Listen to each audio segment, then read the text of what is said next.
Yang kedua, cerita yang kedua, tak kenal maka tak sayang. Sewaktu saya pindah ke kota yang namanya Houston di negara bagian Texas, pada tahun 2000-an awal, masjid belum begitu banyak. Kadang-kadang masjid berada pada lingkungan komunitas yang di luar komunitas Islam. Seperti ada komunitas Cina, komunitas Vietnam, komunitas Arab, ya, komunitas India, dan lain-lain.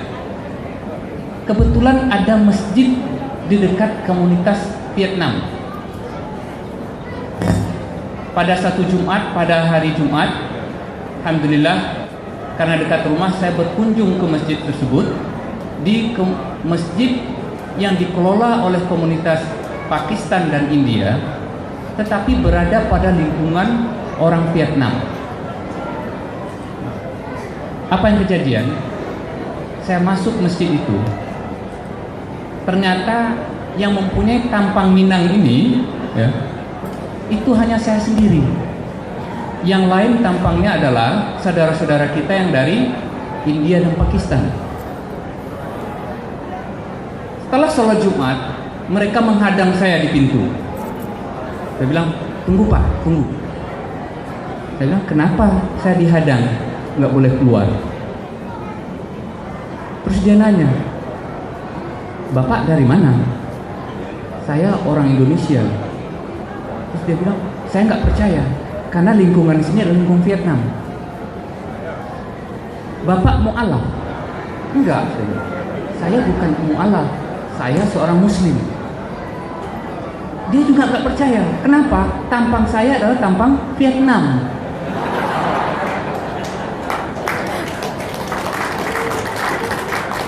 Jadi dia bersikeras untuk menjadikan saya seorang mu'alaf yang perlu dibina.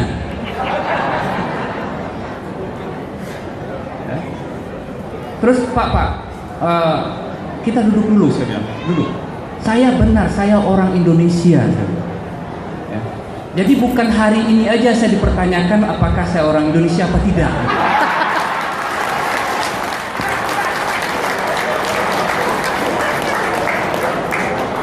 Ya. Juga di Houston sana, saya juga pertanyakan apakah saya orang Indonesia dan apa tidak. Yang kedua, apakah saya seorang Muslim apa tidak. Ya. Akhirnya saya harus menjelaskan lagi. Bukti apa yang harus saya tunjukkan bahwa saya orang Indonesia.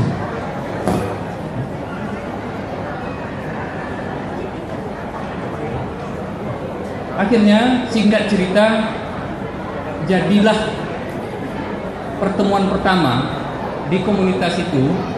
Saya katakan saya benar orang Indonesia, saya seorang Muslim, saya bukan mu'alaf. Saya lahir, besar, kecil, alhamdulillah saya sudah Islam. Kalau menurut pendapat saya nggak perlu disyahadatkan lagi gitu ya Bapak. Ya.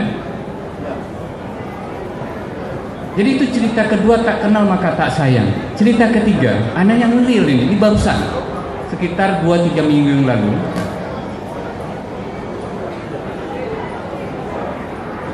Saya masih memakai pin itu, Pak Irman. Pin apa namanya? Benar itu ya, Hidayah. Menteri. Di acara World Economic Islamic Forum. Saya diundang. Nah, karena diundang takut macet, jadi belum ada sense. Saya belum punya rasa berapa jam harus pergi ke suatu tempat, karena belum ada rasa saya. Macet ini berapa lama? Jadi sama protokoler, saya diminta datang, Pak, Bapak datang lebih awal. Baik Pak, saya datang lebih awal. Karena datang lebih awal, akhirnya 1,5 jam lebih awal saya datang. 1 jam ke 1,5 jam. Saya mikir pekerjaan saya banyak. 1,5 jam saya sudah harus datang ke acara ini. Saya minta ke protokoler, Pak, saya ingin membaca. Banyak yang harus saya baca. Oh, Pak, ada holding room. Di holding room itu besar, ternyata cuma saya yang ada satu-satunya. Saya lagi baca, datang mbak-mbak mendekati saya dengan ramahnya. Dia bertanya ke saya dalam bahasa Inggris. Dia tanya, "Sir, would you like to have a drink?" Pak, Bapak mau minum, tapi dalam bahasa Inggris. Terus lagi membaca, saya lihat mbak-mbaknya. Bu, saya orang Indonesia.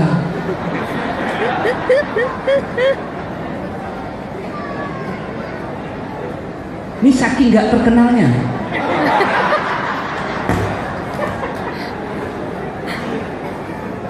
Terus dia melihat saya. Saya pikir Bapak orang Jepang.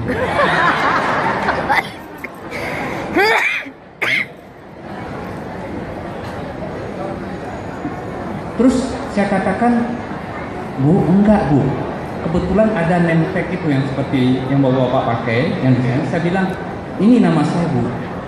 Dia lihat ada di sana, ada nama menterinya. Baru dia kata, ah. Jadi kalau kita lihat dari 3 cerita ini, baik di Houston, mau di Chicago, sampai datang ke Indonesia, orang mempertanyakan saya orang Indonesia dan tidak, itu sudah lumrah.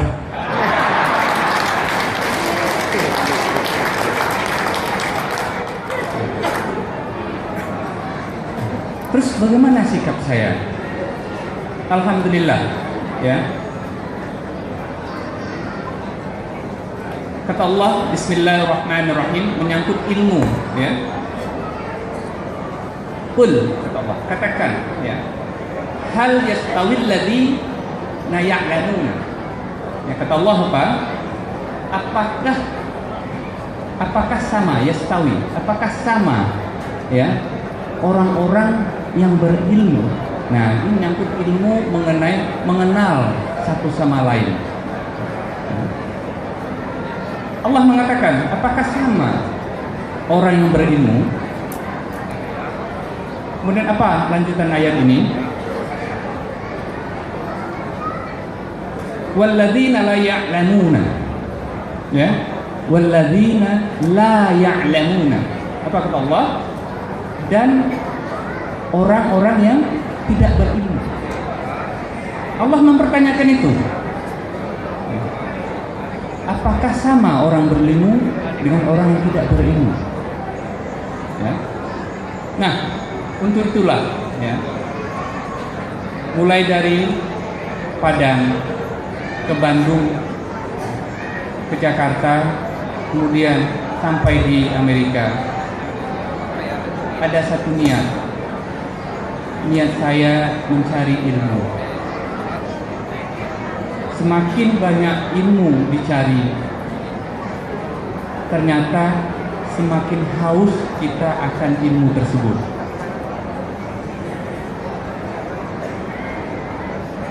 Ilmu ibarat samudra yang tidak pernah habis-habisnya. Tapi Allah mengatakan dalam ayat yang pertama turun apa? Iqra, ya, bacalah. Sebagai orang student of knowledge, ya. Student of knowledge itu apa ya bahasa Indonesianya? Sebagai orang yang penuntut ilmu.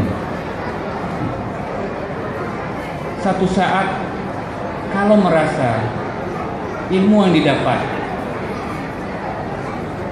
belumlah ilmu yang sempurna, mungkin hanya 1-2 ilmu yang didapat, alangkah baiknya ilmu tersebut bisa kita manfaatkan buat orang banyak. Insya Allah saya pulang salah satunya dalam rangka kalau ada ilmu yang saya peroleh di negeri seberang bisa bermanfaat bagi kita bangsa Indonesia, insya Allah.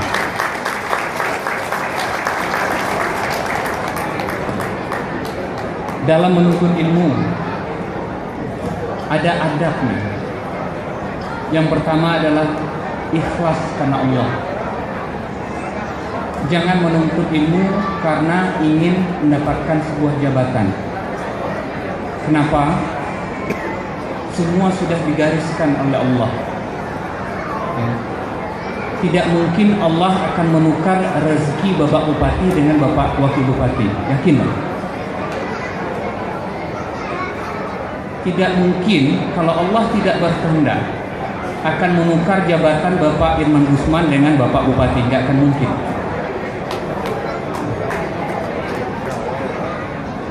Dan yakin juga lah pertemuan kita hari ini, kita bertemu sudah digariskan oleh Allah jauh-jauh hari sebelumnya.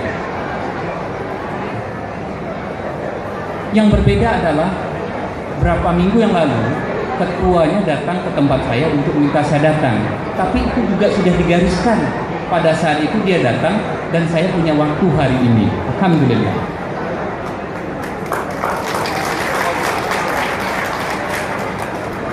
Tidak ada yang dinamakan sesuatu itu kebetulan. Percayalah, tidak ada yang kebetulan. Semua sudah ada yang mengatur.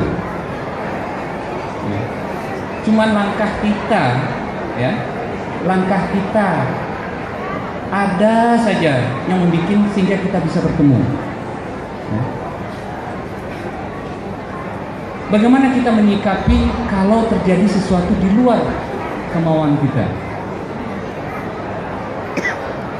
Yakinlah, tidak ada yang salah dengan takdir yang tidak sesuai dengan kemauan kita. Yakin. Yang salah adalah bagaimana kita menyikapinya. Kalau kita menyikapi dengan